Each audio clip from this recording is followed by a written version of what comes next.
So in a few minutes, we're going to turn to page 25 and recite the Aleinu prayer and really move through the conclusion of our service. If there are kids who are here, I messed this up, almost messed it up a few years ago. Okay, this is what happens when you have a rabbinic transition.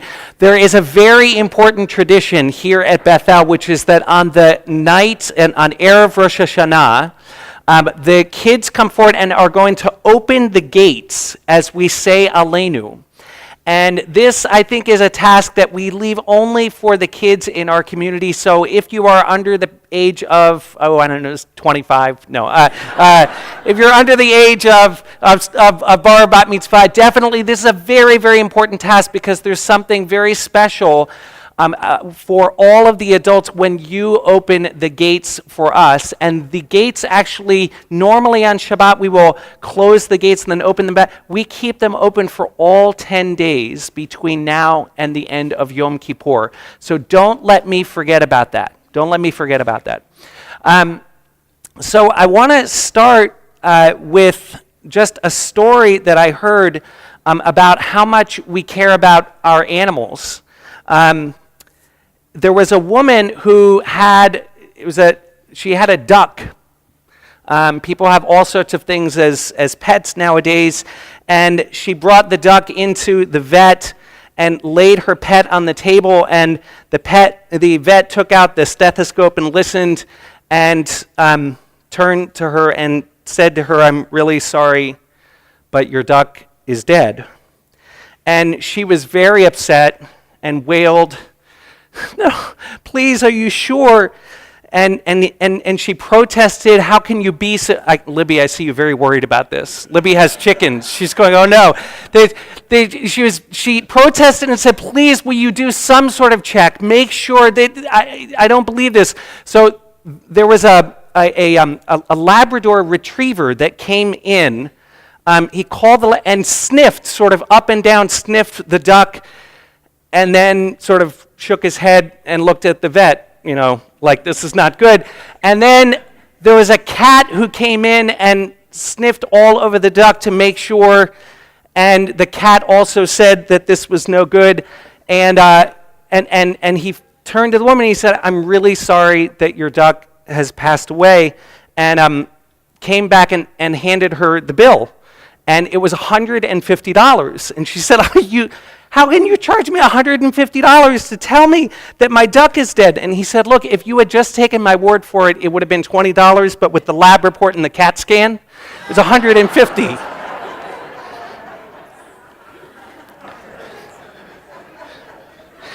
Do you get it, Rabbi Sager? The lab report, the CAT scan is so good. It's so good. Eric wants to be a conductor. I probably have like a secret desire to do stand-up kind of. Don't worry, I'm going to keep my day job. So let me tell you. Get it? The lab report? It was so good.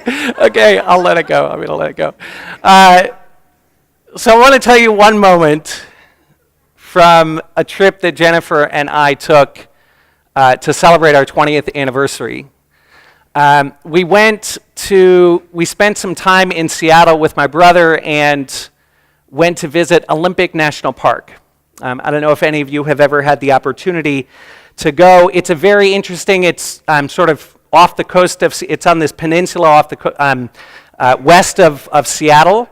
And the area is so rugged, there are actually no roads that go in through the middle of the park. There are only roads that sort of head into the park from around the outside. And for our first day, we took a ferry over and we drove we drove south along the eastern edge of the park and then drove west along the southern edge of the park and came north and then took one of these little spokes to the inside of the park. And we arrived at Lake Quinault, to the Lake Quinault Lodge. And it was a spectacular place, and the area is home to 3 what are called temperate rainforests. And these are opposed to tropical rainforests because they don't get very hot on the coast of Seattle or Washington. So it's very cool. And yet they average 140 inches of rain per year. 140 inches of rain per year, which is a lot. And we got there, and the truth is that we were pretty tired from doing all of this driving. We had gotten up early, and right across the street from the lodge, there was a trail, and we started to head out on the trail, and then it started to rain. And there was this moment where I said, where we sort of debated for a second, and I said, do we really want to, we're on our 20th anniversary trip, do we really want to go for a hike in the rain? Maybe we'll just head back. And as soon as I had this thought, I came to the realization, of course we're going to go on this hike, because if you don't go for a hike in the rain, then you're never going to see a rainforest. If you don't go for a hike in the rain, then you could see it from a bus, but you got to be willing to get wet. And I had this rule in my mind that, going for a hike in the rain, and all the hikers, I'm looking at Jim here, who goes out and hikes in all kinds of weather, all up and down the Appalachian Mountains, and you think I was being silly, but, I had this rule in my mind that it's not a good thing to go hiking in the rain, right? And if I hadn't let go of that rule, then I never would have seen the rainforest. But the truth is that we make rules for ourselves, and we hedge ourselves in with lots of rules. Hiking in the rain is a bad idea, but we hedge ourselves in with rules even more serious. We say to ourselves, I could never do that. We say to ourselves, I'm not good at that. We speak to ourselves about the limits of our lives, and so many of these rules we realize at some point are actually of our own making. They're based on past experiences that we've had. They're based on fear. It's not a bad thing to look back at the past. I ask myself a lot of questions about this past year. Did I work too much, or did I spend time with Jennifer and the boys and others who needed my attention? Did I notice the pain in someone's eyes and stop and give them the blessing of my attention, or did I rush by to what were supposedly more important things?